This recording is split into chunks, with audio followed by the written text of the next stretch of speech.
Okay, very good. So the recording has started. So I wanted to start where we left off and remind you guys that what we're talking about here in this chapter, this whole idea of creating species, is, we're separating populations. So far the chapters that we've discussed when we talked about evolution were all about populations changing, right? The population, the rabbits in the population were getting longer ears, or another mammal, a leopard was growing longer fur, or whatever the case may be. But they were still a rabbit, they were still a leopard. And in our little example we did outside, the beads were still wooden beads. But as I showed you, as time went on, the population of beads became more green. If you're a red bead, you can't become green.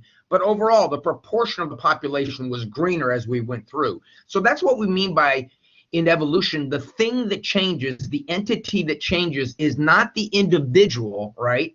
It is the population of individuals. It's the population of organisms that can breed together and, by Meyer's definition, make viable, fertile offspring, as long as they're able to overcome all of these barriers that you see on the screen here that we talked about.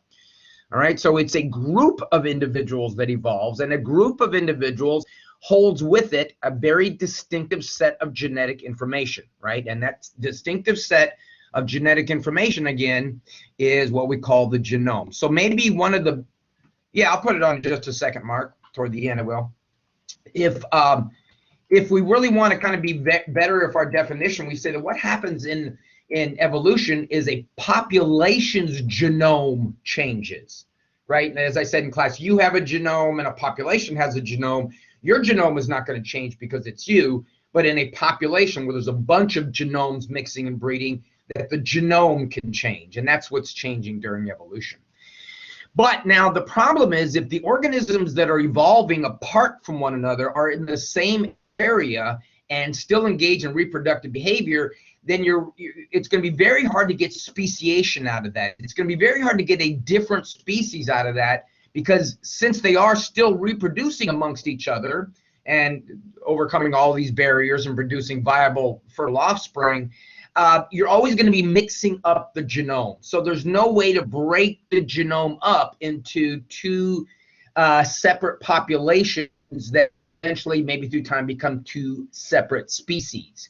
See, as I said at the beginning of this lecture, a lot of Darwin's work, of course, was on changes in a population. But if you extend that, and Darwin did in his work, if you extend that, an extension of a population's genome changing would be, the next assumption may be that the population has become so different, they're actually now two separate species, okay? So that's what I want to pick up with today. But again, if you look at this, what we're talking about is reproductive isolation. So organisms kept apart from reproductively isolating. And habitat isolation is the easiest one. In different places, they can't reproduce. But if they are in different places, there might be things like time of the year that they breed, a certain behavioral that associated with the mating ritual, mechanics. The sex cells, the sperm and the egg, don't recognize each other, so there's no fusion. And even if these organisms do produce a hybrid, oftentimes it doesn't live very long, or it's fertile, or even if we do get those hybrids that are born I'm sorry, not fertile, sterile, I meant to say. But even if we get those hybrids born that are fertile, which does happen, but it's a rarity in mules, but in other species, especially among many species of plants, a hybrid that is fertile is not as uncommon as it would be amongst animals. But then we have one last step. We say, all right, well, the hybrids are fertile, but the hybrid they make, so two hybrids making a doubly hybrid critter, however you want to phrase that, would lack viability. All right, so it would not be able to compete. It wouldn't be as strong. It presumably wouldn't last as long, and it presumably wouldn't leave behind as many offspring, right? Which is the whole point of evolution there. Now, more offspring you leave behind, the more, of course, you leave to the genome into the future. That doesn't make my slide go forward. Why not? Okay, try this one. Oh, that's the slides we saw the other day. Here's where I want to go. All right, so let's move now into this idea of patterns of speciation, okay? And patterns of speciation ties in directly with what I was just saying about reproductive isolation. Isolation. Whew, early in the morning. When we are talking about creating a species or a species being created, we are talking about reproductively isolating a population. All right, because once again, if they're not reproductively isolated, then they're going to mix up their genetic information, and there may be more variability in that particular species, but they're always going to be species X. They're always going to be eastern cottontail rabbits, or they're always going to be yellow rat snakes, or they're always going to be that particular species with a particular species name. So let's take a look at some of these patterns of speciation. There's only two very broad categories that we break them into. So we start at the top here. We've got a pond that's got the fish that are, orange, and presumably, they're all the same species. Now, let's imagine that something happens in this pond where either the water level drops or maybe the sedimentation rate increases. Whatever the case may be, this little barrier in the middle gets taller and eventually separates those two organisms, that population into two separate populations. So we got population A over here and population B. Now this picture is a little bit misleading because it almost seems to imply as soon as you get that barrier between, that immediately species B gave rise to these new species, which are more of a green or blue color, the ones on the left. It doesn't happen that fast, of course. And it also doesn't necessarily happen. Just because you break up a population into two groups, you may have two populations of the same species. I think I used the example in class once about populations of squirrels. The eastern gray squirrel that we find on campus here in Leesburg, or the ones you might find on the campus in Florida State, or anywhere around through the state, or anywhere up and down the East Coast, they're all the same species. Okay, so they're all the same scientific name, Sciurus carolinensis. Sciurus, oftentimes the name of an organism, gives you an idea where it was originally described. Sciurus carolinensis is the scientific name for the eastern gray squirrel. On that for just a minute. This is the scientific name of alligator. Where do you think alligators were first described from?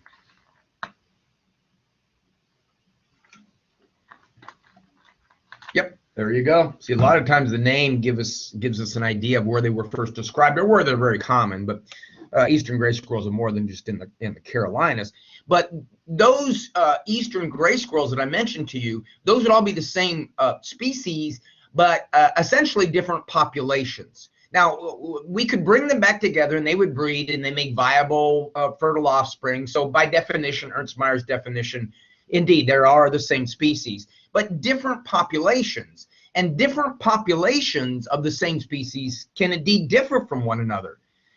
For example, if you've ever been up to New York City, the squirrels up in New York City, eastern gray squirrels, are significantly larger than the squirrels down here in Florida. I know many years ago, my wife and I traveled up there walking through Central Park, and I was like, holy cow, that squirrel's as big as a small cat. Now, they're massive in size. And that has something to do with the environment they live in, obviously. You lose heat more slowly the bigger you are. So living up north, that would obviously be an advantage. And down south, of course, the squirrels are trying to do the opposite, trying to get rid of that excess heat.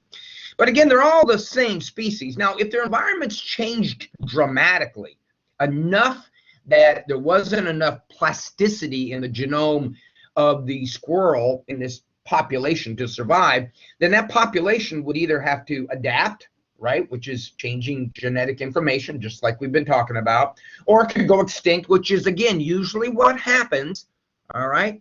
Or the third one I mentioned to you, if a species can't adapt in this environment and it's capable, it moves. It goes someplace else and tries to find a better place. All right, but let's just say, for sake of argument, of course, in our illustration here, that barrier that came between those two fish, and now they're in two separate ponds, and for whatever reason in those two separate ponds, the environmental conditions are slightly different. So there's a need for the fish on the left-hand side, the parts that I've marked A, to adapt. There's some water quality differences. Perhaps the ponds aren't exactly right next to one another. maybe it's different prey densities or different types of prey. All of that might potentially give rise or cause the species that was initially the yellow colored ones to break off into a separate population and then eventually become a separate species. So allopatric speciation is usually relatively simple to understand. It's kind of like habitat isolation, folks. Allo means other, and patric is speciation, basically. So what we're saying here is allopatric speciation is speciation that occurs in another place. All right. So physically they're separated. So like I said, this ties in very closely with habitat isolation. That would definitely keep you reproductively isolated. Now, what's interesting about this whole idea is just because you get two fish on two separate sides of that barrier in the pond doesn't mean they're going to become two separate species.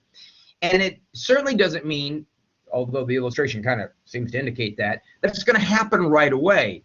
This happens very often, that fish will find themselves, separated into separate ponds.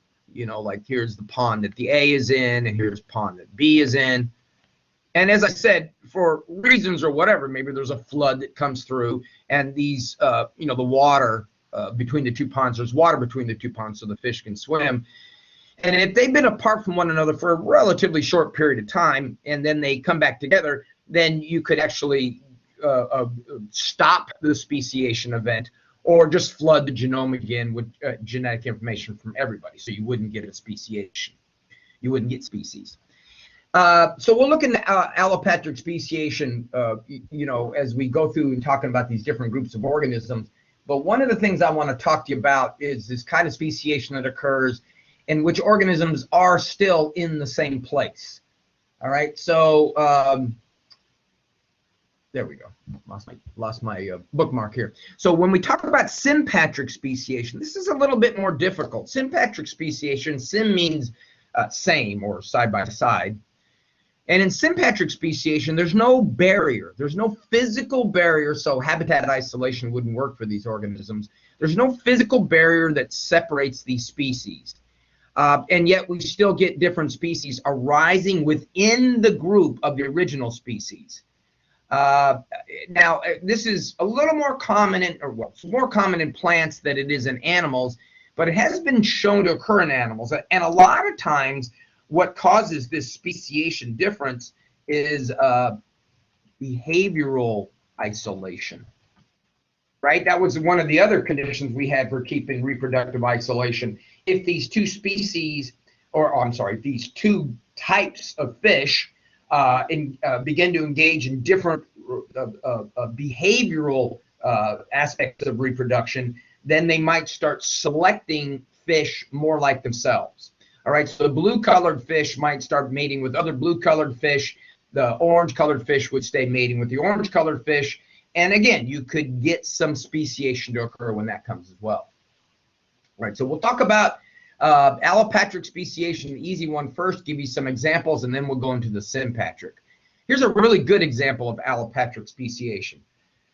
The little bridge between North and South America is relatively new in geological terms. It only formed somewhere between 9 to somewhere 13 million years ago.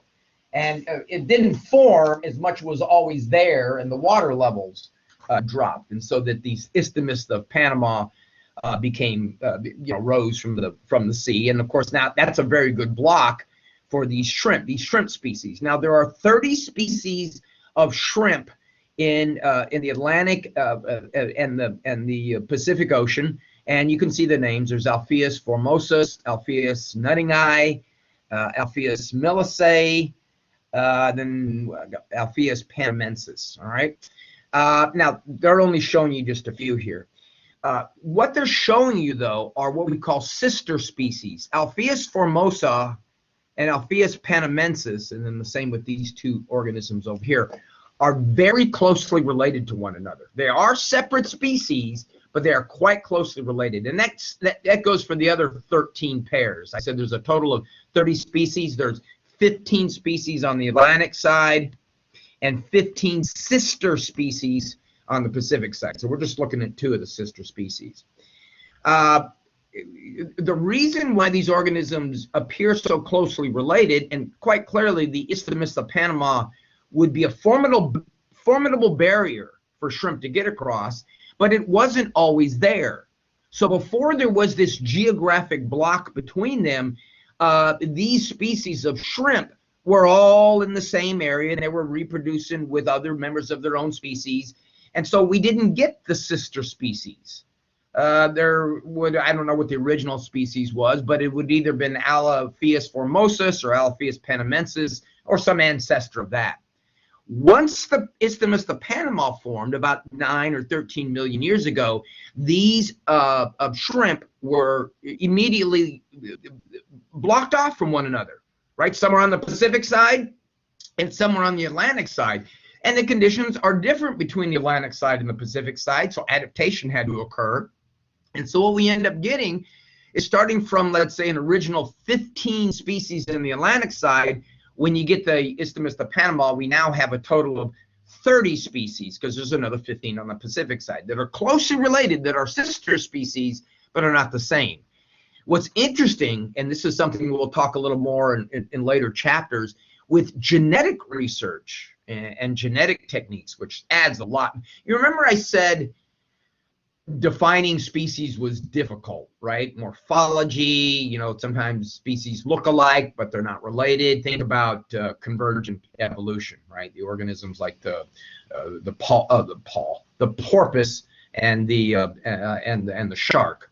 So sometimes species, in the way they look, are a little bit misleading.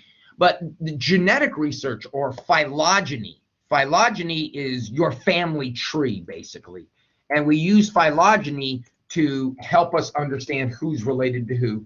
And we do that through genetic analysis, which of course is something that we didn't have a number of years ago.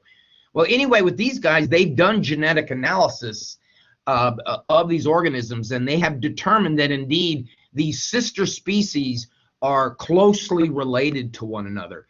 And they've also been able to track back when they think these populations separated from one another.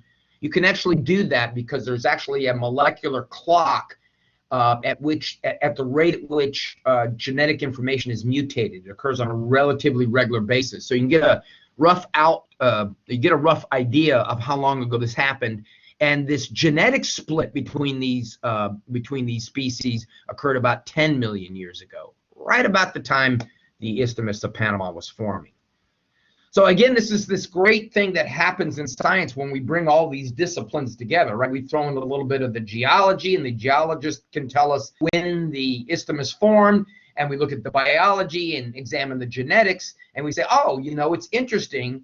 These critters begin diverging from one another, from, you know, 1 or 15 populations into another 15 populations on the other side, just about the time that the Panama formed.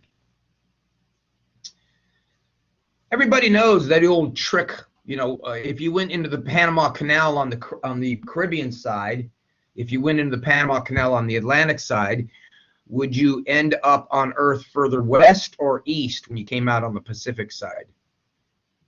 All right, so if I'm traveling, thank you, pencil, for not working. There we go. If I'm traveling this way through the Panama Canal, when I make my way through the canal, am I further west or further east?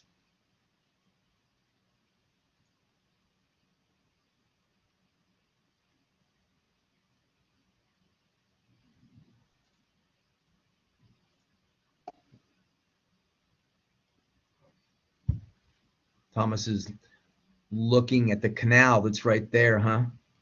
Jennifer, take a look at what I just highlighted in blue.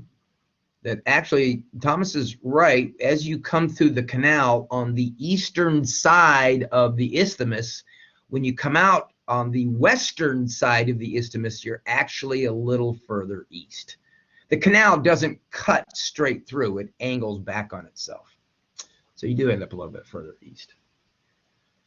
All right. Now, what that knowledge will do for you, other than saying, my son likes to go and play these trivia games that occur in the clubs and the bars and everything, and he comes home sometimes and he asks me questions like, oh yeah, I could have answered that. I couldn't have answered anything of the rest, but I could have answered it. All right, so allopatric speciation can occur because fish swim from one pond to the other that normally they can't, like say during a flood. The Isthmus of Panama forms very slowly, or, you know, like back to our Grand Canyon, a river forms between a population of cone-bearing plants, of pine trees, right? So at one time, they were all the same species, all green, whatever that is. And then this river formed, and again, they wouldn't be reproductively isolated if the distance between them wasn't so much that the pollen is the male part of a plant that you'll learn about. If the pollen from one could make its way across that river to the other side, and vice versa. Why aren't you drawing? There we go. And of course, vice versa. Pollen could be transferred. So if that gap between those two, and pollen can float in the air, isn't so great that the pollen couldn't mix between the two, then you're probably just going to get two populations. You're going to get two groups of trees. We call them stands of trees, a stand of trees. So you're going to get two stands of trees on either side of the river, but they're the same species because they reproductively mix with one another.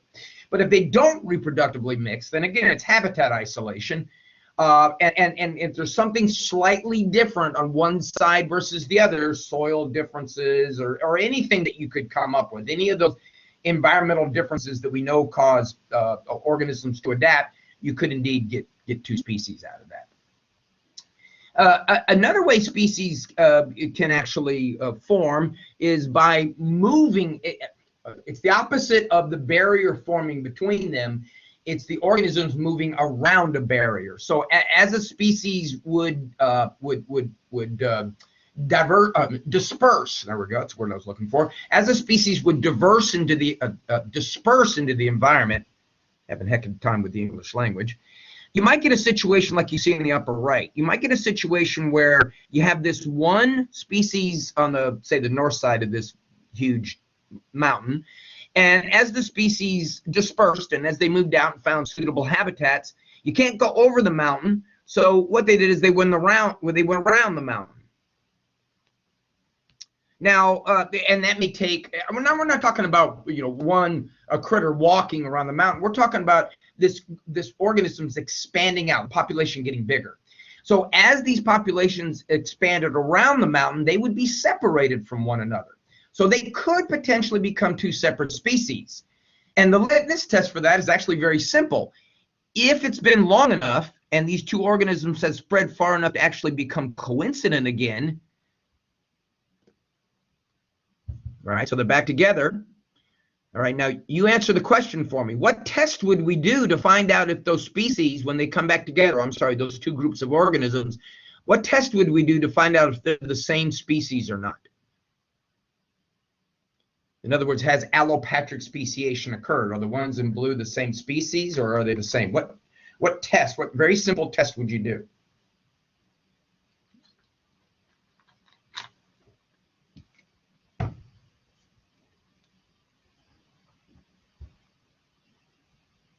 Okay, think that, there you go. If they were to interbreed, right, Mark, and make viable, fertile offspring, right? Viable, fertile offspring, and assuming we don't have the hybrid variability issue, but they made viable, fertile offspring, then they're the same species.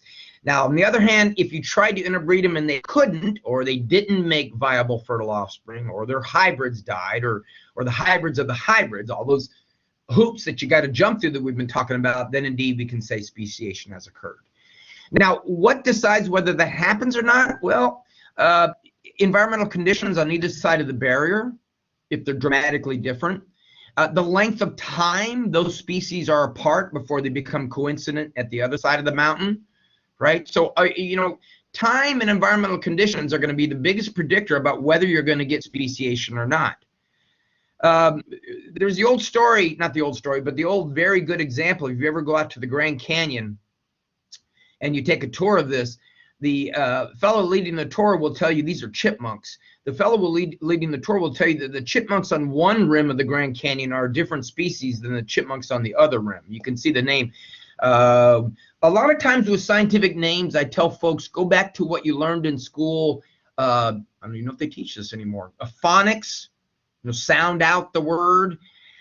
Scientific names are oftentimes Latin derived, so there's not a lot of weird letter combinations like PH meaning, F, and GH is F, and all that stuff that we do in English. So if you just sound the word out, you can come very close probably to the pronunciation. So the genus of these two is Amospermophilus, right? Amospermophilus harrisi, and then Amospermophilus leucurus. Okay, now they're the same genus, so that means they're closely related to each other, but they're a different species. So presumably that means that they would not be able to breed and make viable fertile offspring if they were put in the same place.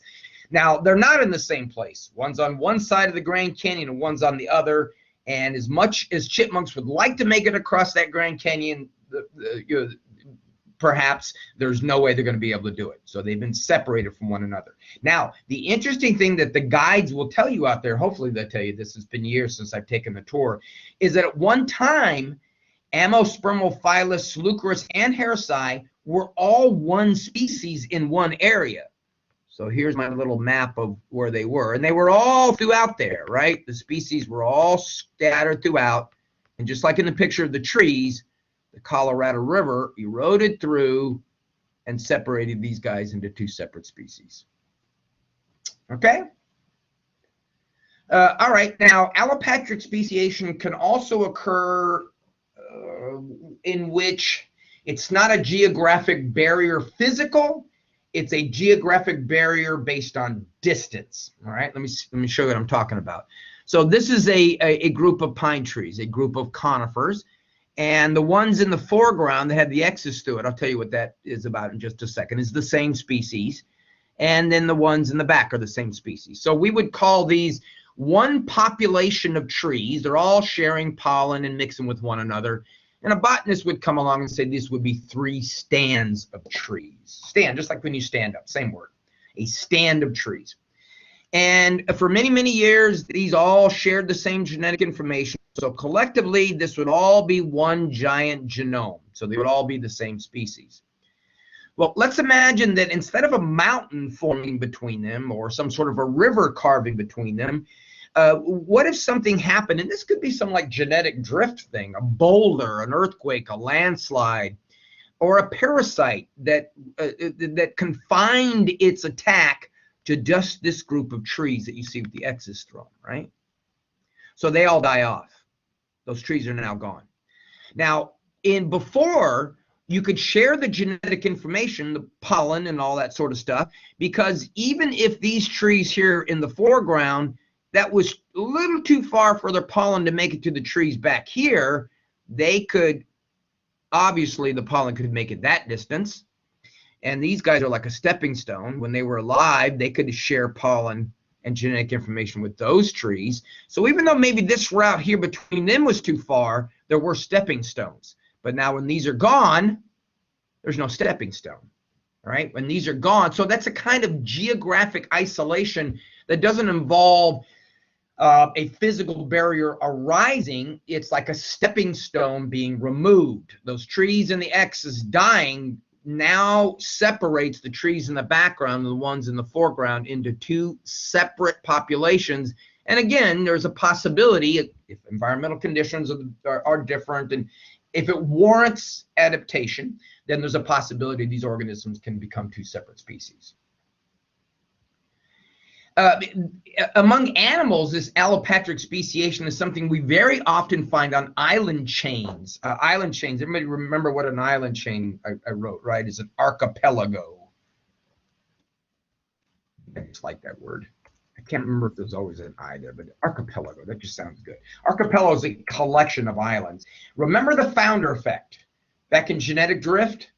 We said about a small group of birds, or maybe just one bird, flew off the mainland and made it to that island. This is the example was with Darwin and Galapagos and his finches. And then since there was a lot of little islands around, that these birds had a much easier time, they didn't have to fly as far, making it to these little islands. And again, if adaptation was warranted, if the environmental pressures were different and such, we would get different species. So we can see that in finches. We can see that these are kingfishers over off New Guinea, or over near New Guinea, or in New Guinea, excuse me, not near New Guinea. They are in New Guinea.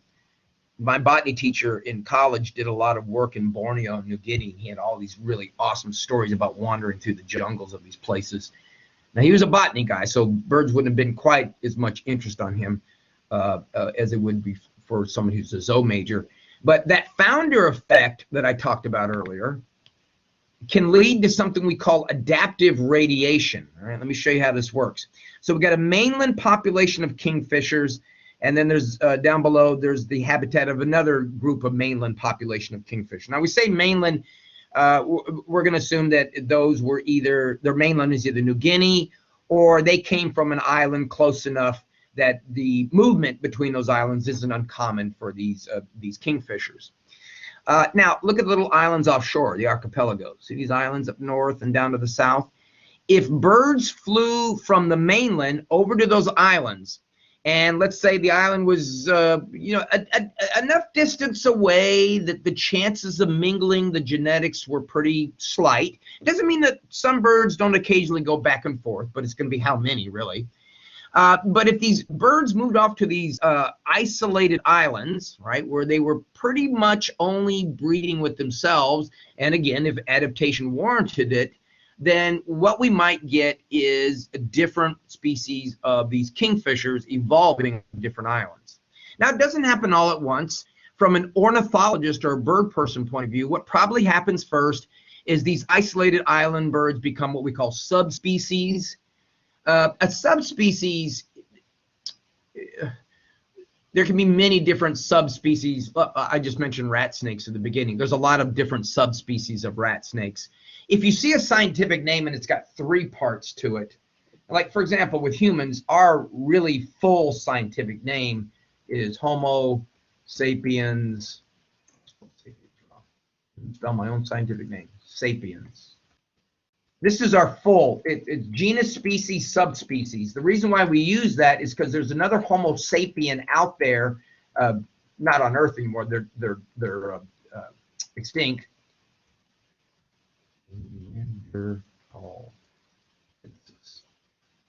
Homo sapiens neanderthalensis. By the way, folks, Neanderthal is a German word because of where the fossils were discovered, which was near a river by the same name.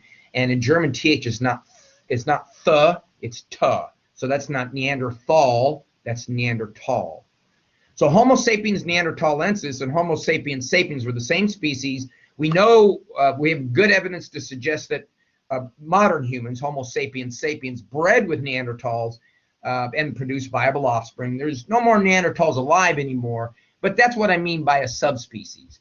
And so from an ornithological point of view, that's probably what happened to these isolated island populations. They first became subspecies, and they might have always stayed that, but perhaps through time, they actually evolved into a completely different species. And what would be the deciding factor?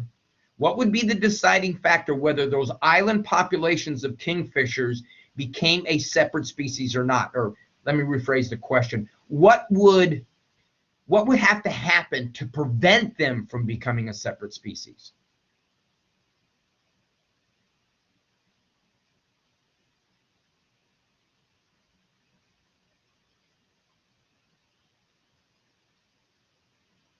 So what is it that the island, what I'm saying is you got a mainland population of kingfishers, you got an isolated island population of kingfishers. We're saying that, they move out to the island and perhaps they become a separate species. What I'm saying is, what would cause them to not become a separate species? What's the one thing that would definitely prevent them from becoming a separate species?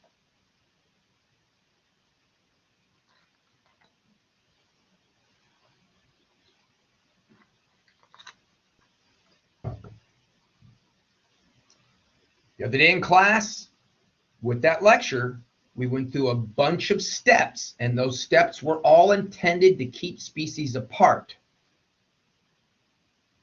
So if we had an island population of kingfishers, there you go. That's right, Mark. Thank you. If for some reason the mainland population of kingfishers and these island populations of kingfishers could still interact with one another, like it wasn't hard to fly back and forth, or enough of them flew back and forth, you would continue to mix up the genetic information. You would continue to mix up the genome you would never get another species. Remember, to get a species, you have to have this. You got to have reproductive isolation. You can't let them breed together.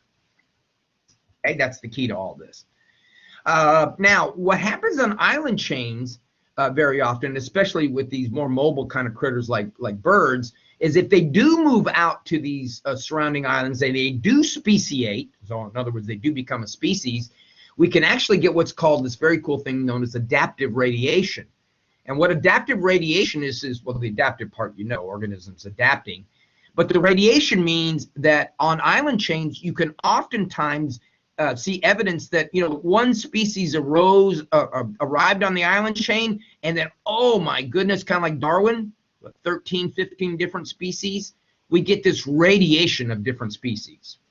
Remember, Darwin's finches, we believe, came from one mainland species, and then all the 13 or 15 or whatever book you read, 17 species of finches arose out of that one. So sometimes you can get a speciation event to occur in dramatic fashion, with lots of species being formed and okay, relatively quick. I hate to use that word quick when we're talking about geological time, but it is relatively quick. All right, so that's allopatric speciation. Any questions on that? Allopatric speciation is a barrier, okay, between you mating with another population. It could be the Isthmus of Panama, a river, a mountain. It could be a population dying off between one population and a more distant population, like we saw in the birds, you know, but it has to be some barrier that prevents them from mixing up their genetic information. It is only geographical, Carson. Yes, it is only geographical, but not necessarily the appearance of a geographical feature, like in this example here. Right? This is still geographical; it's distance, but there's no barrier that blocked them. It's just that they didn't have the stepping stone trees in between.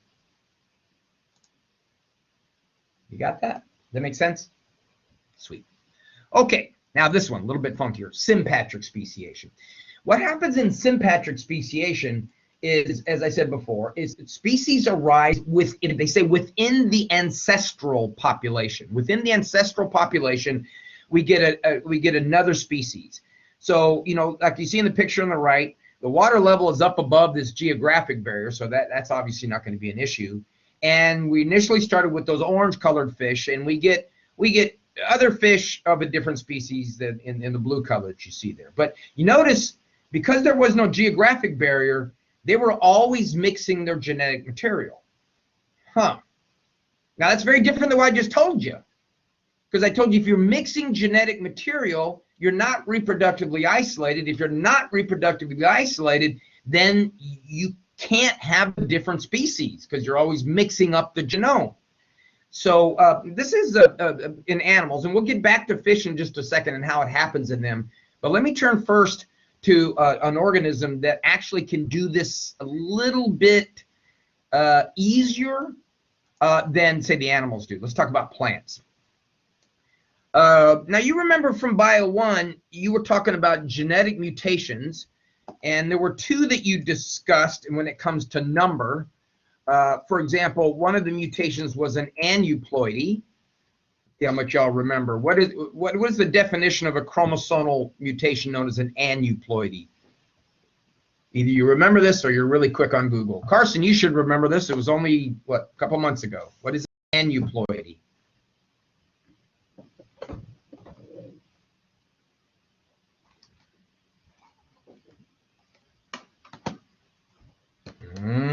Gotta go back and talk to your Bio 1 teachers. Well, my guess is they told you about it. You may have just forgotten. Yeah, it's an abnormal amount. All right. So we're talking about chromosomes here in an aneuploid. It's an abnormal amount, but what? Right. But what is the amount? How many chromosomes are abnormal? Oh, think about it for a second, folks. It's the amount of chromosomes But how many chromosomes do you have to be wrong to be considered an aneuploidy? 1. There you go. Thank you, Mark. Yes, an aneuploidy is an excess or a deficiency of 1 chromosome. Folks with trisomy 21, right, Down syndrome, they have 3 number 21 chromosomes. You normally only have 2 because you've had 2 parents. But that's an aneuploidy. What was it when it was a polyploidy? What happens there to the amount of the chromosomes? Spelled wrong. Spelled with that thing in there, but you get it. Yeah, multiple, a whole nother set.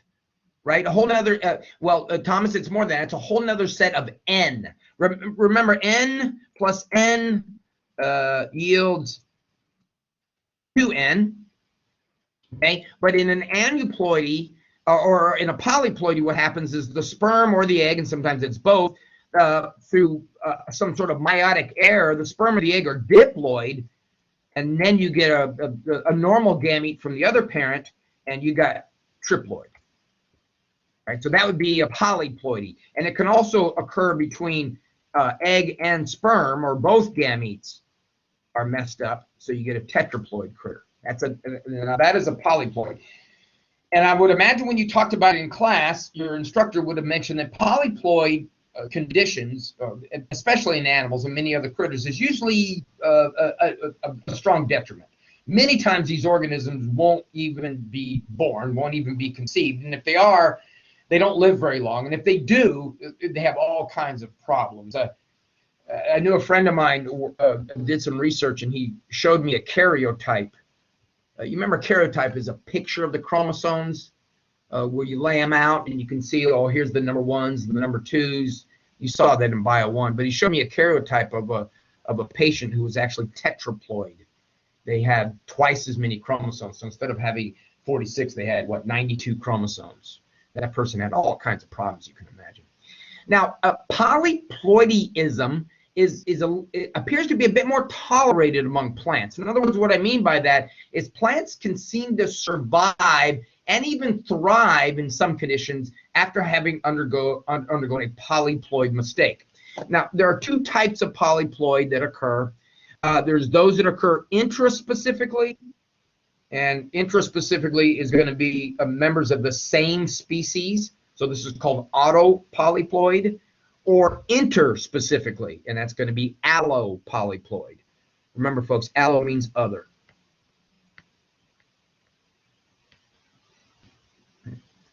So we're going to discuss intraspecific allo or polyploidism. This is the more typical. We're going to discuss allopolyploid. So look at the example I've got here. We've got species A, species B. Notice the chromosome numbers. All right, species A has 2 more chromosomes than species B does. Now let's do a little reality check, folks. We're talking about species with 2 different chromosome numbers that are, other than that, are relatively closely related. I'm not saying that you could take a lion and a horse, and they're both mammals and with different chromosome numbers, and get this out of them, right? I'm not even saying you could take one species of a pine tree, then a species of an oak tree, and do this with that and get polyploid, right? So A and B have to be relative. They're not the same species, but they got to be relatively related to one another. They got to be fairly close to where they branched off from each other on that phylogeny. They got to be somewhere, like we were doing with the horses and the donkey. And we said, you're somewhere right about in there, just past the break. And they undergo meiosis, and we get normal gametes. Now, again, plants can tolerate this a little more, but there are situations in which the gamete of species A, or the gamete of one species, can actually fertilize or be fertilized by the gamete from the other one, even though the chromosome numbers are wrong. So what we get here is we get a hybrid that is sterile. Thank you, Ernst Mayr. Okay, that's a sterile hybrid. So that reinforces the fact that these are 2 separate species, right? Sterile hybrids, just like horse and donkey making a mule. Even though with the exceptions aside. Now, this is a sterile hybrid with 5 chromosomes. That's really going to be rough to undergo meiosis with 5 chromosomes. Meiosis splits the number of chromosomes in half, and you can't get 2.5 chromosomes in each cell. It's not going to work. All right, but let's say that this sterile hybrid is still undergoing cell division. It's growing. Sterile, it might be viable, just sterile. And it's undergoing mitosis. And I might even attempting to undergo meiosis. And you remember meiosis, just like in mitosis, the first thing that happens is you make copies of the chromosomes, don't you? Right? In mitosis, you make copies of every chromosome, right? That's the chromatids. That's when you create the chromatids. Same thing happens, you know, in meiosis. Mitosis and meiosis do the same thing. So let's imagine that an error occurs there, and that doubles the chromosome number. Now, you might have remembered from Bio 1 that when the chromosomes don't separate during anaphase, we call that a chromosomal, another one of my favorite words, non-disjunction. Back to Bio 1 for a second. Here's a chromatid. I'm drawing in the upper left, folks. Here's a chromatid. This one has a spindle fiber. For whatever reason, this one on the left does not get a spindle fiber. And if you remember, during the cell cycle, that's one of the things, that's one of the checkpoints. During the cell cycle, one of the checkpoints is determined whether the spindle fibers are formed and each one is attached to a chromatid. But just because you have a checkpoint does not mean that sometimes that slips through. So we got one spindle fiber here. We don't have one on the other side. So during anaphase 1, these chromatids aren't going to separate, are they? They're all going to end up going to the same side. And that's how aneuploidies and polyploidies occur. All right, so we got this sterile hybrid, and some sort of a mitotic or meiotic error occurs. It could be the spindle fiber problem again. But whatever the result is, the chromosome number gets doubled.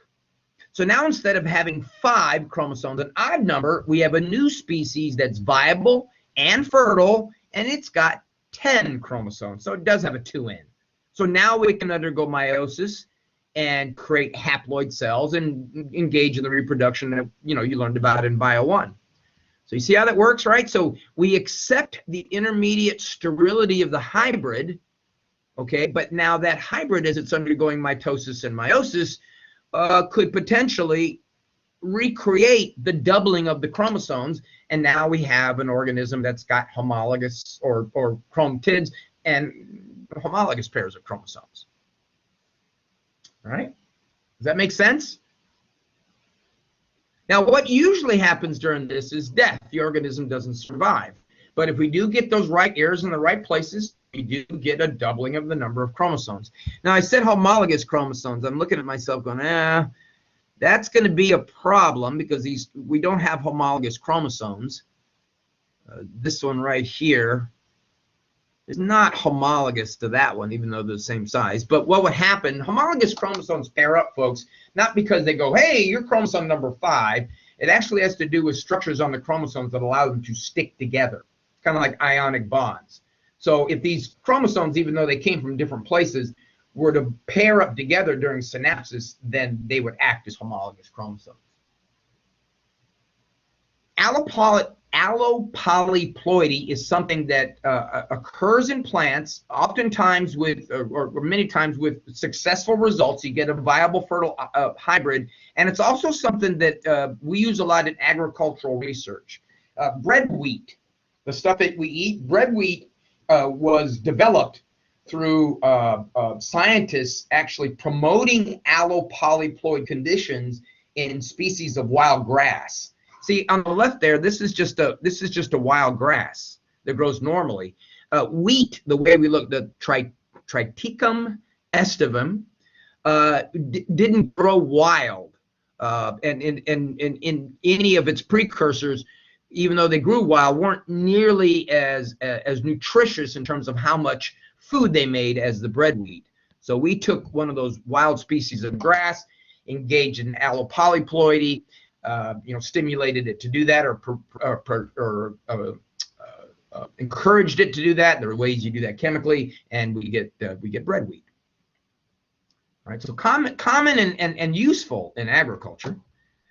Among animals, like I said, it's much less common. Oftentimes among animals, if you get a polyploid event, it's usually detrimental, as I've been mentioning. But this type of speciation, this sympatric type of speciation, can still occur among animals, especially if those animals have mate selection. especially if there's a behavioral component to it. And let me show you what I mean by that. The name of these organisms is Pundamilia, and the ones at the top are Pundamilia pundamilia.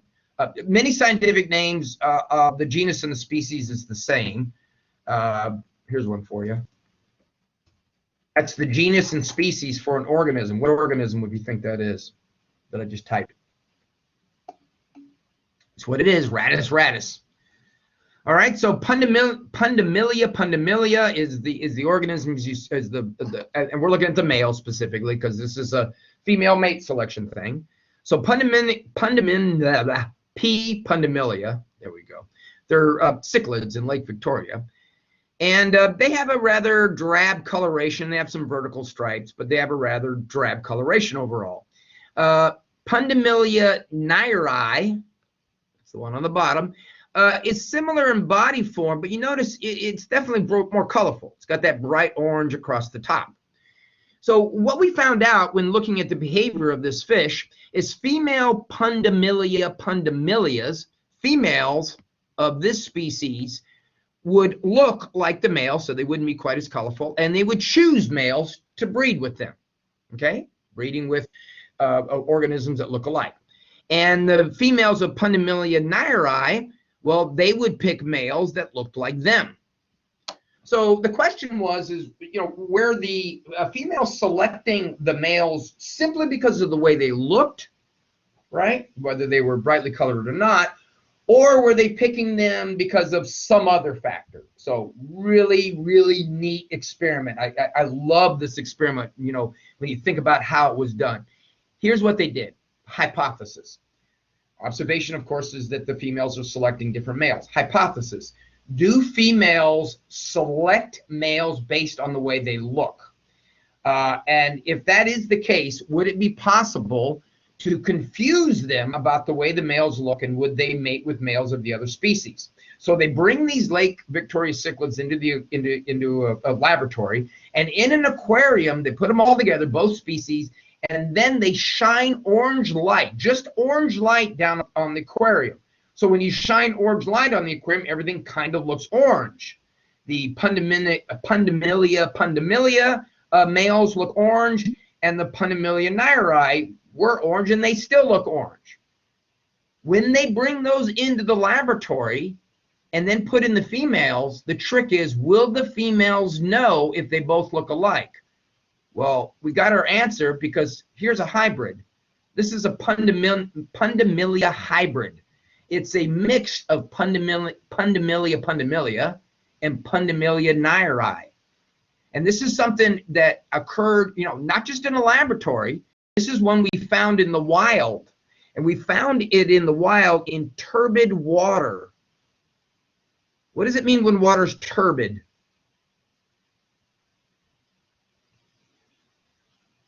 What does that word turbid mean?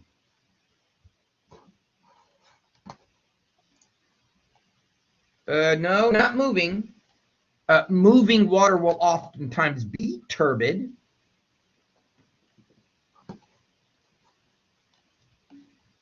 Cloudy. There you go. Cloudy with material floating in it. Mud, rocks. In other words, visibility is affected. So in the laboratory, using the orange light, we were able to fool the females, and they bred with either one. And, scientists doing something in the laboratory is nice, but you want to know, does it occur out in the wild? Does it happen naturally if they weren't confined into a laboratory setting? And sure enough, this hybrid right here, this Pundamilia hybrid, they call it the turbid water hybrid, is direct evidence that in the wild that's happening. Now, of course, it's not the orange light thing, but it's the turbid water that confuses the females. So if you go back in time and you think, okay, is that how those two species arose? It might be. There might have been some Pundamilia males that were born that were a little different in color, and then maybe some Pundamilia females that were born a little different in color, maybe they're orange spots. And so the orange ones started to breed together, and the non-orange ones bred together simply because of the way they appearance, right? The females select the ones that look like them. So that would be sympatric speciation, right? Those fish were in the same place, But what separated them was a behavioral component, right? Now, it can also happen with a without a behavioral component. For example, these two species of tree frogs, Hyla chrysochelys, Hyla versicolor, both found here in Florida. As you're going through your field notebooks and trying to identify frogs, tree frogs will oftentimes have an expanded toe digit, right? That's what they used to stick to things with. So if you're looking at a frog or a picture of a frog and you see these expanded pads on the digits, then that's your first place to look is a green tree frog. Well, Hyla chrysochelys and Hyla versicolor can undergo meiotic errors and produce diploid gametes. And in amphibians, this appears to be relatively tolerated in some members of amphibians, because if Hyla versicolor does the same thing, or I'm sorry, if Hyla chrysochelys male and female both have meiotic errors, they're both from this species, they can create a tetraploid individual, which is actually a different species, Hyla versicolor.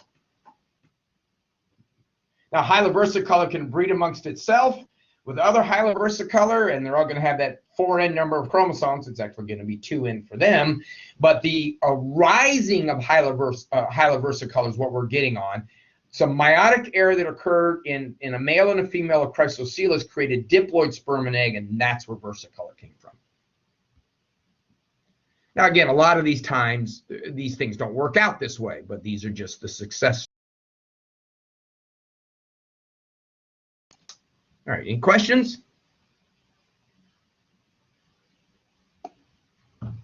Cool. All right, so we've been talking about hybrids. You know, I showed you the turbid water hybrid of the Pundamilia and all that sort of stuff. So let's kind of discuss hybrids in just a second in terms of what we call hybrid zones. So the population on the left, there we are. The genes are flowing between the populations. So there's three populations, three stands of trees, but they're close enough to one another in the genetic information. So this is all one genome. M-E. G-E-N-O-M-E. All right, now, let's say something occurs that causes the populations to become isolated. Behavioral, geographical, whatever the case may be, and the island and the populations diverge. So we get one population from the original population moving off genetically in this direction. We're not necessarily saying they moved off in space, moved off in geographic, but they moved off genetically. And then the other populations, they kind of stayed with the status quo. So what we end up in a situation here, if we're doing like looking at geographic locality, in between those two, we're going to get a hybrid zone. In between those two, we're going to get a situation, and depending how long ago these species diverge from one another, we're going to get a situation where we create hybrids. So when these closely related species meet in this hybrid zone, three things can happen. Number one is reinforcement. And reinforcement says that the differences between them increase. So as these members that are not in the hybrid zone continue along their genetic path, the hybrid zone gets less and less populated. There's less organisms in the hybrid zone. There's less hybrids in the hybrid zone. So that's going to reinforce these organisms diverging down different paths. If, on the other hand, the hybrids breed with members from each original population, so hybrids from here are breeding with members of that population, and they're also breeding with members of that population, and the hybrids are just kind of mixing across, what we get is what we call a fusion, right? So the genetic information fuses back together. Now that's going to be determined a lot by how long they've been apart, or how many hundreds or millions of years has occurred between these organisms separated from one another. The longer they're apart, the longer the different environmental pressures that they may come across, the less chance you're going to get fusion. And then finally, one of the things that can happen is we don't necessarily get any more different from one another, but stability. So in stability, we're saying that the two separated populations remain separate from one another, And even though hybrids are being born and live in that environment in between, those hybrids are such that many times they don't live as long, or they're not as hardy, so or they're not quite as competitive as some of the other members in the population, and so the stableness is maintained. So they stay hybrids. So either they can become fewer, or either they can become less and less alike each other, and hybrids are probably going to die off in this case as time goes on. They can fuse back together, and the hybrids play an important part of that, or the hybrids might remain, or perhaps they will die off as well, or they're not quite as fit, and we get a stable genetic path for those two populations when they diverged. Okay, so that's theoretical. Let's look at some examples. The first example I want to look at is reinforcement, a type of, well, actually stability is a better way to describe it. These are flycatchers in Europe, okay? And the green range is the range of the pied flycatcher, and these are all males. Because female flycatchers do the selecting again. So this is going to be another thing have to do with looks. So pied flycatchers live up in the range up north where there's green. Collared flycatchers are further south in Europe in the blue. And the yellow in between, that's the hybrid zone. These birds are very similar to one another. And in the hybrid zone, the pied flycatchers actually look a little different than the than their relatives that live in the area that's green. You see, the pied flycatcher in the hybrid zone has got more of a brown color. That's about the only difference. The pattern of the white and the darker color are about the same, but it's not black. It's brown in that color. And in the collared flycatchers, those that are in the hybrid zone, coloration is a little different. Notice the white around the neck extends all the way around. So the females are doing the selecting based on appearance. Now, we found out, though, in that hybrid zone, the hybrids are actually quite rare. And the reason why they think that they're rare is for the reasons I've been showing you, that they might not be as fit as the parents. Here's what happens in the hybrid zones. Females that are on the edges of each of the hybrid zones. So a female that finds itself on the edge between the blue and the yellow, and then a female, a pied flycatcher that finds itself on the edge between the green and the yellow. All right, so you got the collared flycatcher female down here at the bottom, and this is the pied flycatcher female up the top. When it's time to mate, because proximity-wise, they're very close to their typical males, those females in that area will usually revert back, and the collared flycatcher female that's exposed to hybrids, that sees these hybrids, including this collared flycatcher there, will kind of stick with the more typical collared flycatcher. So you're reinforcing, or you're actually not encouraging hybrids. The females that are the pied flycatchers up here along this part of the border, when they're ready to mate, even though they see a lot of these brown colored pied flycatchers, because they're used to more of the normal colored ones because of where they are, they're going to pick those for mates. The females in the interior part of the hybrid zone, the ones that are far enough away from their native homeland, if you want to put it that way, or their native population range, they're the ones that are creating the hybrids. Because in the hybrid zones, the females of the pied flycatcher and the females of the collared flycatcher will oftentimes mate with males of either type. All right, so they'll actually, when they are in a situation in which there are, together and have a choice, or the choice tends to be more of the hybrids, then the females will tend to start to mate with more of the hybrids. So this was going to reinforce the pied flycatcher. It's going to reinforce the speciation of the collared flycatcher, and any of the hybrids that occur in the interior, the reinforcement is going to be the female selecting the right ones, and any hybrids that are going to occur in the middle are going to be rare. And so what we have is a situation here of stability, right? This is stability. The pied flycatchers stay one species, the collared flycatchers stay the other. We don't get viable hybrids being born in the middle. So that's a hybrid zones are great things because they're living laboratories. This is exactly what we mean when we say a hybrid zone that is maintained through stability. All right, I got another one for you. Salamanders. In Centina and Schultzii is this salamander.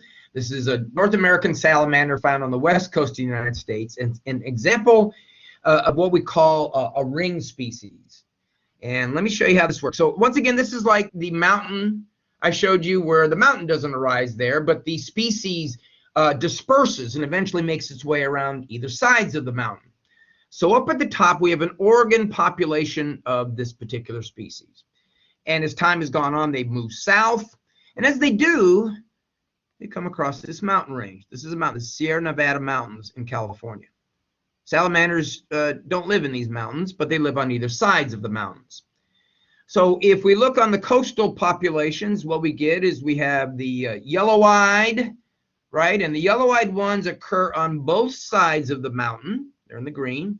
The Monterey coastal population, it does not actually move to the other side of the mountains.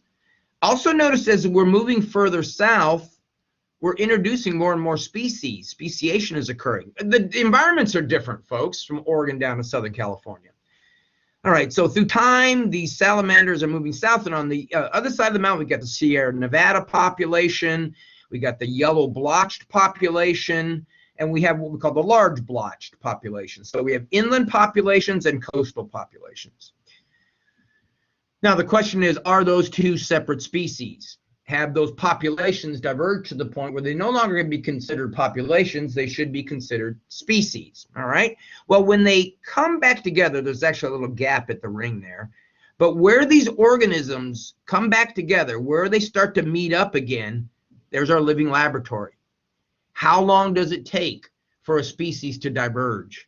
What kind of mechanisms does it take for a species to diverge? We can quantify all that. We know how long it took these salamanders to move by looking at the fossil record down around those mountains. And in the areas in which they coincide, no hybridization occurs. They don't hybridize. So the inland populations and the coastal populations, when they meet up with each other again, and they can actually move and actually can share each other back and forth through the populations, they don't hybridize. So if you were a scientist and you saw that data, what would you conclude? Have the inland populations and the coastal populations become separate species, or are they the same species, just two populations?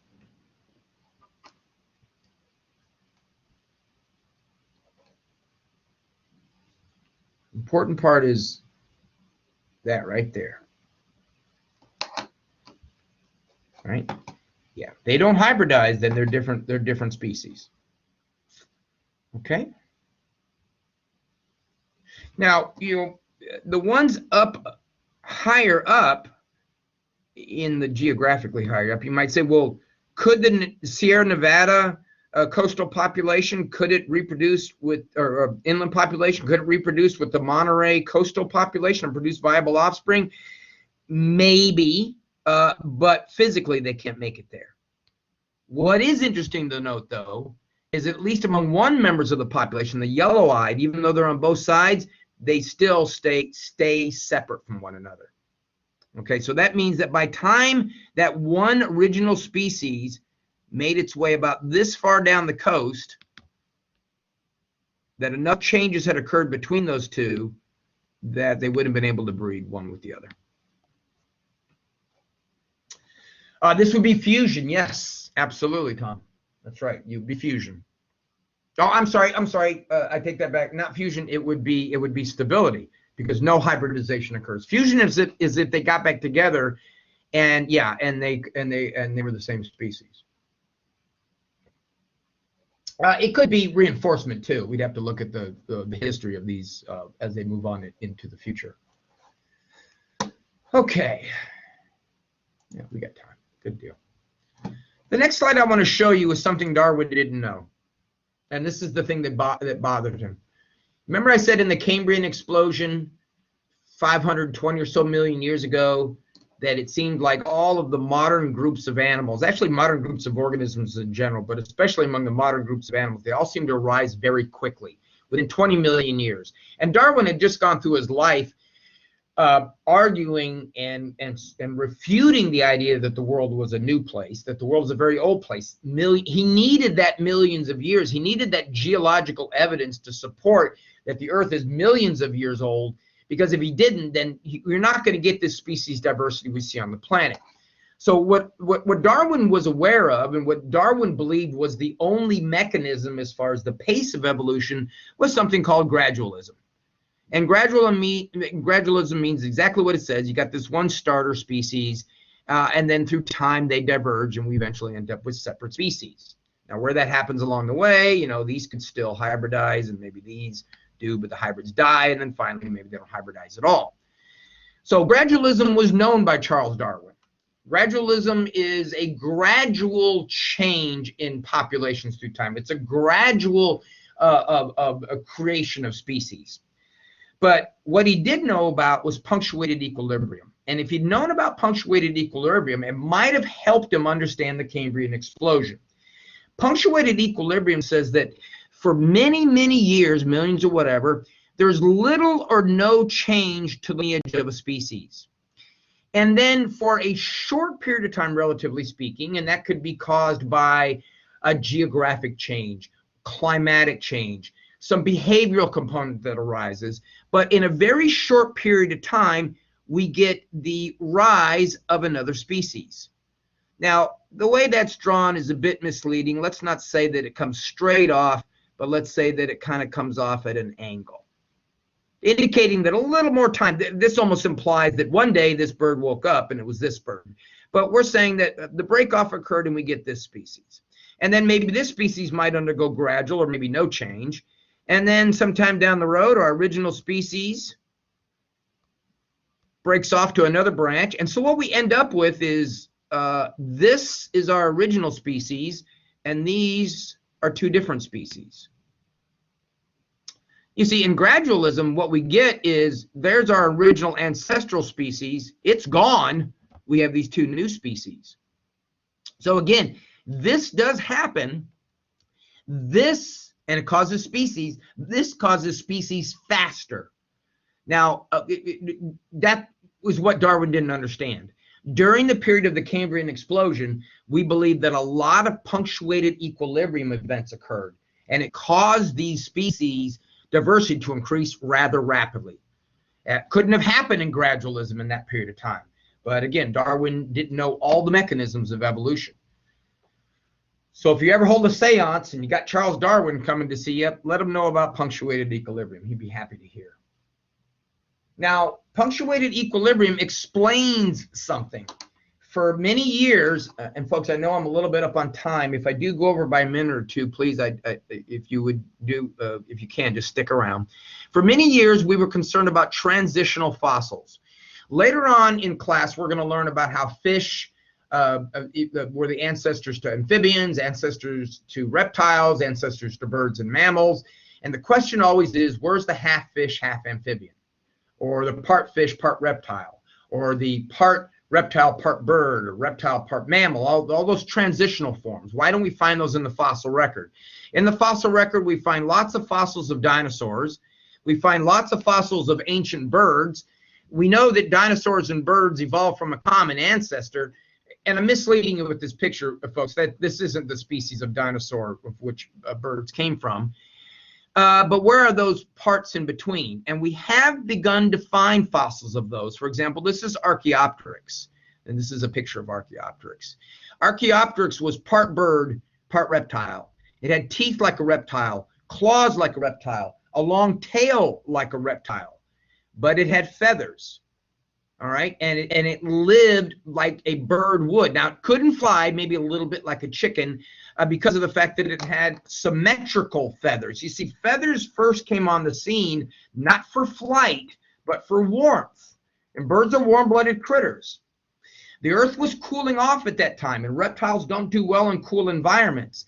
So organisms that could be warm, could warm themselves or retain warmth, were beneficial, either by feathers or by fur. And that's what the mammals did. But this is clearly, it looks like a bird. So Archaeopteryx is that transitional fossil form. Now, we're going to talk a lot more about Archaeopteryx later on this semester, but what this has to do with punctuated equilibrium and transitional fossils is these transitional organisms aren't around very long. So if this dinosaur lived 150 million years, And modern birds have been around for, 80 million years, but Archaeopteryx only survived 5 million years before it went extinct. If you're digging in the fossil record, it's like the beads again, folks, the red and the green. You're going to find a lot more of these. You're going to find a lot more of these, and fossils aren't easy to find anyway, but you're going to find far fewer of the Archaeopteryx fossils. So transitional fossils are there, right? They're just rare. And oh, by the way, we have found a lot more transitional fossils in the reptile to bird lineage as time has gone on. Quite a few of them coming out of China with some very, and again, we'll talk more about this in birds, but with those that actually help to fill in the gaps even more between those two widely different critters. Well, that's pretty good. I finished just about on time. All right, so I'm going to stop the recording.